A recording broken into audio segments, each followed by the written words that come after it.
Hello guys, welcome to Java tutorial series. Guys, आज इस lecture के इनसाइट हम जावा में मल्टी थ्रेडिंग के ऊपर डिस्कस करेंगे।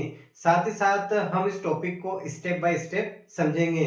मल्टी थ्रेडिंग जावा का एक मोस्ट इंपॉर्टेंट कॉन्सेप्ट है, तो प्लीज इस लेक्चर को आप लास्ट मोमेंट तक वॉच करें, क्योंकि ये लेक्चर आपके लिए बहुत ज्यादा यूजफुल साबित हो सकता है। तो चलिए मल्टी थ्रेडिंग को समझते हैं। सबसे पहले बात करते हैं कि मल्टी थ्रेडिंग होता क्या है। जावा में मल्टी थ्रेडिंग मल्टीपल थ्रेड्स को साइमल्टेनियसली एग्जीक्यूट करने का एक प्रोसेस होता है। अगर हम बात करें मल्टी थ्रेडिंग की, तो जावा में मल्टी थ्रेडिंग का मोस्टली यूज़ गेम्स और एनिमेशन के केस में हम करते हैं। अब बात करते हैं मल्टीटास्किंग क्या होता है। मल्टीटास्किंग एक प्रोसेस होता है जिसमें मल्टीपल टास्क साइमल्टेनियसली एग्जीक्यूट होते हैं।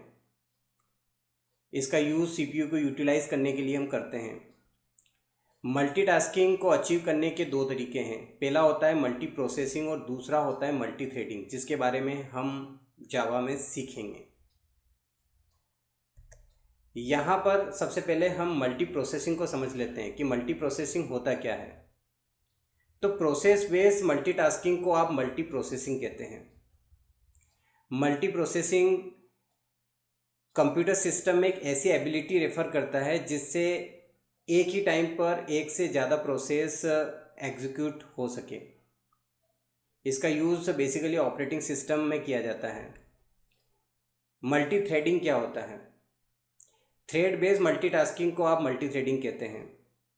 जावा में मल्टी थ्रेडिंग मल्टीपल थ्रेड्स को साइमल्टेनियसली एग्जीक्यूट करने का प्रोसेस होता है। आपको ध्यान ये रखना है कि किसी भी थ्रेड के लिए एटलीस्ट एक प्रोसेस का होना ज़रूरी है। अब बात करते हैं कि थ्रेड क्या होता है। अगर हम बात करते हैं थ्रेड की, तो थ्रेड किसी भी प्रोसेस का एक स्मॉलेस्ट यूनिट होता है। इसको हम ऑपरेटिंग सिस्टम के इनसाइड परफॉर्म करते हैं। यहाँ पर टू नोटेशन के बेसिस पे समझने की कोशिश करते हैं थ्रेड को। सबसे पहले बात करते हैं कि जो थ्रेड होता है वो सेम एड्रेस स्पेस को शेयर करता है।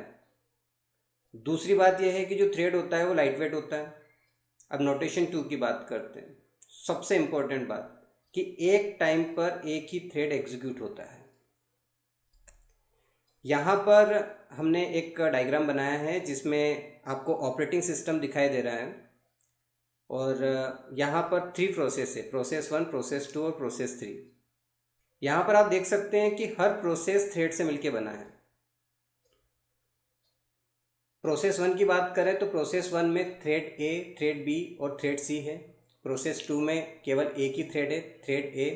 प्रोसेस 3 में थ्रेड ए और थ्रेड बी है। यानी कि किसी भी प्रोसेस का जो स्मॉलेस्ट यूनिट है वो थ्रेड है। आप देख सकते हैं इस डायग्राम के इनसाइड आपको स्पष्ट रूप से दिख जाएगा। तो यहाँ पर हम थ्रेड को समझ सकते हैं, क्योंकि हर प्रोसेस थ्रेड से मिलकर ही बना हुआ होता है। और अगर हम थ्रेड की बात करते हैं तो वो प्रोसेस का एक स्मॉलेस्ट यूनिट होता है।